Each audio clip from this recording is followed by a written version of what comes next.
তারা আমাদের কাছে আসছিল এবং একই সাথে ঢাকা বিশ্ববিদ্যালয়ের নিকটস্থ আপনারা জানেন ঢাকেশ্বরী মন্দির, তাদের প্রতিনিধি টিম ডাকসুতে এসেছিল, আমাদের সাথে কিছু কনসার্ন জানিয়েছেন এবং দাওয়াত দিয়েছেন।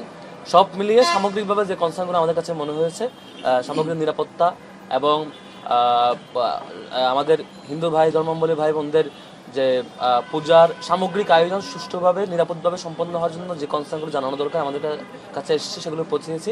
এবং একই সাথে ইতিপূর্বে প্রতিমা ভাঙচুর সহ অন্যান্য যে ঘটনা ঘটেছে সেগুলো সুষ্ঠু তদন্ত এবং বিচার না হওয়ার ব্যাপারে আমাদের কনসার্ন জানিয়েছি, বিচার হয়নি কেন এবং সেটির দ্রুত বিচার নিশ্চিত করতে পারলেই বাকিগুলো হবে না এবং সেফ থাকবে, সেই জায়গার যে ওনাদের যে প্রত্যাশা সেটি পৌঁছেছি। পাশাপাশি আরেকটা জরুরি কনসার্ন ছিল, সেটা হচ্ছে বিশ্ববিদ্যালয়ের অন্যতম গুরুতর হত্যাকাণ্ড সাম্য হত্যাকাণ্ড এবং তোফাজ্জল হত্যাকাণ্ড। তোফাজ্জল হত্যাকাণ্ডের প্রতিবেদন পেয়ে এবং বিচার প্রক্রিয়া পেন্ডিং থাকলেও সাম্য হত্যাকাণ্ডে কোনো প্রতিবেদন আমরা এখনো পাইনি। ডাকসুর আগেও আসলে কি ঘটেছে সেটা জানার কথা থাকলেও ডাকসু পেরিয়ে এখনো পাইনি। স্যার বলেছেন এটা খুব শীঘ্রই সাম্য হত্যাকাণ্ডের আসল ঘটনা এবং প্রতিবেদন সামনে আসবেন এবং আমরা সত্যটা জানতে পারবো এবং সেটা বিচার প্রক্রিয়ার বাকি ধাপগুলো আমরা জানতে পারবো বলে স্যার আশ্বাস দিয়েছেন। এই হচ্ছে আমাদের সামগ্রিক আজকের ইস্যু। টোটাল বিষয়গুলো ব্রিফ করার জন্য আমি অনুরোধ করছি ডাকসুর বিপি মোহাম্মদ আবু সাদিক কায়েমকে। তোমার একটু করেন, দেখা যাচ্ছে না। আসসালামু আলাইকুম রহমতুল্লাহ। সাংবাদিক বন্ধুদের শুভেচ্ছা জানাচ্ছি। সনাতন ধর্মাবলম্বীর সবচেয়ে বড় উৎসব শারদীয় দুর্গাপূজা আজ থেকে শুরু হচ্ছে।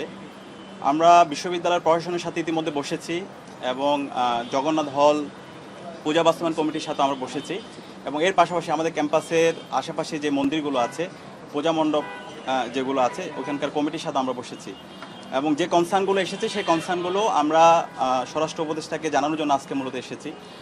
তো আপনারা জানেন আমাদের বাংলাদেশ সাম্প্রদায়িক সম্প্রীতির অনন্য একটা দেশ। আমরা হাজার বছর ধরে আমাদের এই দেশে সাম্প্রদায়িক সম্প্রীতির অনন্য নজির স্থাপন করেছি।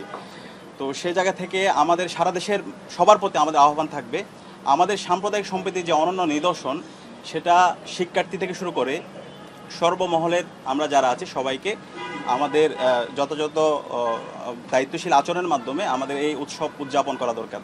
এবং স্বরাষ্ট্র উপদেষ্টার জায়গায় আমরা বলেছি সারা দেশের আইন শৃঙ্খলা পরিস্থিতিকে আরও শক্তিশালী করা, পূজা মণ্ডপে পর্যাপ্ত সিসিটিভি ক্যামেরার ব্যবস্থা করা এবং এর পাশাপাশি আইন শৃঙ্খলা বাহিনীর যে ইন্টেলিজেন্স আছে তাদের উপস্থিতি বাড়ানো এবং সব মিলিয়ে পূজা মণ্ডপকে নিরাপদ করার জন্য এবং পূজা উৎসবকে ভালোভাবে সম্পন্ন করার জন্য নিরাপত্তা কেন্দ্রিক যত ধরনের আয়োজন দরকার সব আয়োজন যেন তারা সম্পন্ন করে। তো স্বরাষ্ট্র উপদেষ্টা আমাদের কাছে জানিয়েছেন, তারা ইতিমধ্যে দফায় দফায় মিটিং করেছেন এবং আজকেও মিটিং আছে। পূজা যেন সুস্থভাবে নির্বিঘ্নে বাস্তবায়িত হয় সেটার জন্য ওনাদের জায়গা থেকে সর্বাত্মক আন্তরিকতার সাথে ওনারা কাজ করবে। এবং একই সাথে আমরা সারা দেশের সবাইকে আহ্বান জানাবো, আমাদের এই সাম্প্রদায়িক যে সম্প্রীতি সেই সম্প্রীতিটা এটা ইতিমধ্যে বিশ্বের বুকে আমরা নজির স্থাপন করেছি। জুলাই বিপ্লবের পরে আমাদেরকে আরও যেন আমাদের এই সাম্প্রদায়িক সম্প্রীতির নজির স্থাপন করতে পারি, সারা বিশ্বে যেন আবার আমরা নতুনভাবে আরও চমৎকার দৃষ্টান্ত স্থাপন করতে পারি, সেজন্য আমাদের শিক্ষার্থীদের বিশেষ করে সে জায়গায় সজাগ থাকতে হবে। বিভিন্ন ধরনের ষড়যন্ত্র এবং চক্রান্ত হতে পারে, সে জায়গায় শিক্ষার্থীরা যদি সচেতন থাকে এবং আইন শৃঙ্খলা বাহিনী যদি তাদের জায়গায় সর্বোচ্চ আন্তরিকতার সাথে কাজ করে, তাহলে আমরা আশা করছি আমাদের এবারের শারদীয় দুর্গাপূজা সবচেয়ে উৎসবমুখর পরিবেশে আমরা বাস্তবায়ন করতে পারবো। এবং একই সাথে আমরা কিছু কনসার্ন জানিয়েছি, কয়েকটি জায়গায় পূজা মণ্ডপ দুষ্কৃতিকারীরা ভাঙচুর করেছে, কিছু অভিযোগ ইতিমধ্যে এসেছে। আমরা বলেছি এই ঘটনার সাথে যারা জড়িত আছে তাদের বিরুদ্ধে যেন দৃষ্টান্তমূলক বিচার আওতায় নিয়ে আসা হয়। এবং কিছু জেলা ঝুঁকি অবস্থায় আছে, আমাদেরকে গতকালকে যখন জগন্নাথ হলে গিয়েছিলাম আমাদেরকে কিছু জেলার কথা বলা হয়েছে যেখানে একটু ঝুঁকিপূর্ণ অবস্থায় আছে। তো আমরা সেই জেলাগুলোকে স্পেশালি নিরাপত্তার যে ব্যবস্থা যেন শক্তিশালী করা হয় সেটার জন্য আমরা অনুরোধ জানিয়েছি। এবং একই সাথে আমাদের ক্যাম্পাসে জুলাই বিপ্লব পরবর্তী দুটা হত্যাকাণ্ড হয়েছে, সাম্য হত্যাকাণ্ড এবং তোফাজ্জল হত্যাকাণ্ড। তো সাম্য হত্যাকাণ্ডের সামগ্রিক অগ্রগতি আমরা এখন পর্যন্ত জানি না এটার সাথে কারা জড়িত ছিল।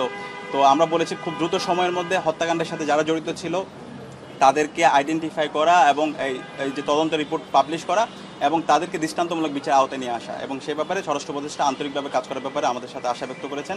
এবং একই সাথে তোফাজ্জল হত্যাকাণ্ডের বিচার অগ্রগতি চলছে, এটা খুব দ্রুত সময়ের মধ্যে যেন এই বিচার কার্যক্রম শেষ হয় এবং যারা অপরাধী আছে তাদের জন্য দৃষ্টান্তমূলক বিচার আওতায় নিয়ে আসা হয়, সেটা ব্যাপারে কথা হয়েছে। তো সব মিলিয়ে আমরা সারা দেশের সবাইকে আহ্বান করব, আমাদের এই বাংলাদেশের যে সাম্প্রদায়িক সম্প্রীতি, যে অনন্য নজির আমরা বিগত সময়ে স্থাপন করেছি, জুলাই বিপ্লব পরে আমরা যেন আমাদের এই দুর্গাপূজা সুন্দরভাবে বাস্তবায়ন করার মাধ্যমে আমরা আবার এই সাম্প্রদায়িক সম্প্রীতির অনন্য নজির স্থাপন করি।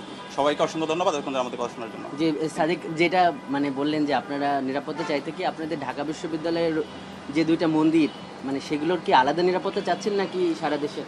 আমরা আমাদের ঢাকা বিশ্ববিদ্যালয় যেহেতু আমাদের কনসার্ন এরিয়া, ঢাকা বিশ্ববিদ্যালয় এবং ঢাকা বিশ্ববিদ্যালয়ের আশেপাশে যে আমাদের পূজা মণ্ডপগুলো আছে সেগুলোর কথা বলেছি।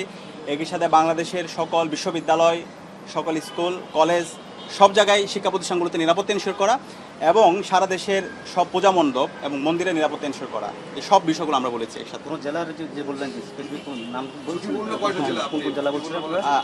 আমরা ইতিমধ্যে হচ্ছে ওনাদের যে ইন্টেলিজেন্স আছে, ওনাদের এই বিষয়গুলো আরও ভালোভাবে তদন্ত করা এবং এই বিষয়গুলো যে ঝুঁকিগুলো আছে সেই ঝুঁকিগুলো আইডেন্টিফাই করে সেগুলো নিয়ে কাজ করার জন্য আমরা অনুরোধ করেছি। ঢাকা বিশ্ববিদ্যালয়ের বা ঢাকা বিশ্ববিদ্যালয়ের পরিবেশ নিয়ে, পরিস্থিতি নিয়ে, নিরাপত্তা ব্যবস্থা নিয়ে আপনারা কতটুকু সন্তুষ্ট বা আপনাদের অবজারভেশন? অবরোধের যে একটা আচ্ছা। উৎপাত, এই বিষয়গুলো হ্যাঁ, ক্যাম্পাসের নিরাপত্তা নিয়ে আমরা প্রতিনিয়ত বিশ্ববিদ্যালয়ের আমাদের প্রক্টোরিয়াল বডি, এরপর হচ্ছে আমাদের অ্যাডমিনিস্ট্রেশন, সবার সাথে আমরা বসছি। শিক্ষার্থীরা এই জায়গায় সচেতন আছে এবং আমাদের জায়গা থেকে যে কনসার্নগুলো আছে সেই কনসার্নগুলো আমরা আইন শৃঙ্খলা বাহিনীকে জানিয়েছি এবং স্বরাষ্ট্র উপদেষ্টাকে আমরা জানিয়েছি। তা আমরা আশা করছি সবাই তাদের জায়গায় দায়িত্বশীল আচরণ করলে যে কনসার্নগুলো আছে সেই কনসার্নগুলো থাকবে না এবং আমরা সুস্থভাবে আমাদের এই যে পূজা উৎসব সেটা সুন্দরভাবে আমরা বাস্তবায়ন করতে পারবো।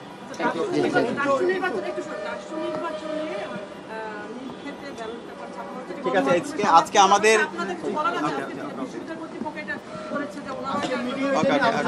আমরা অলরেডি জানিয়েছি যে যে কোনো অভিযোগ থাকলে সে অভিযোগ যেমন টু দি পয়েন্ট আসা উচিত, আবার যে কোনো অভিযোগ থাকলে বিশ্ববিদ্যালয় প্রশাসন ইমিডিয়েট রিপ্লাই দেওয়া উচিত। আমরা যখন অভিযোগ আসছে তখনই অভিযোগ মেরিট বিবেচনায় যখন যেটা রিপ্লাই দিতে হয় ইউনিভার্সিটিকে অনুরোধ জানিয়েছিলাম, ইউনিভার্সিটি সম্ভবত রিপ্লাই দিয়েছে, আজকেও প্রেস কনফারেন্স করেছে, এর আগেও রিপ্লাই দিয়েছে। এখন সামগ্রিক রিপ্লাইয়ের উপর বেসিস করে যদি আরও কোনো কোয়েশ্চেন থাকে সেটা আপনারা করতে পারেন। ঠিক আছে, থ্যাংক ইউ। না, আমরা বক্তব্য এটাই যে যে কোনো কনসার্ন থাকলে সে কনসার্ন আসাটা তাদের ডেমোক্রেটিক রাইটস, আবার সেই কনসার্নটা ভ্যালিড হওয়াটাও গুরুত্বপূর্ণ। ভ্যালিড কনসার্নের রিপ্লাই আসাটা জরুরি।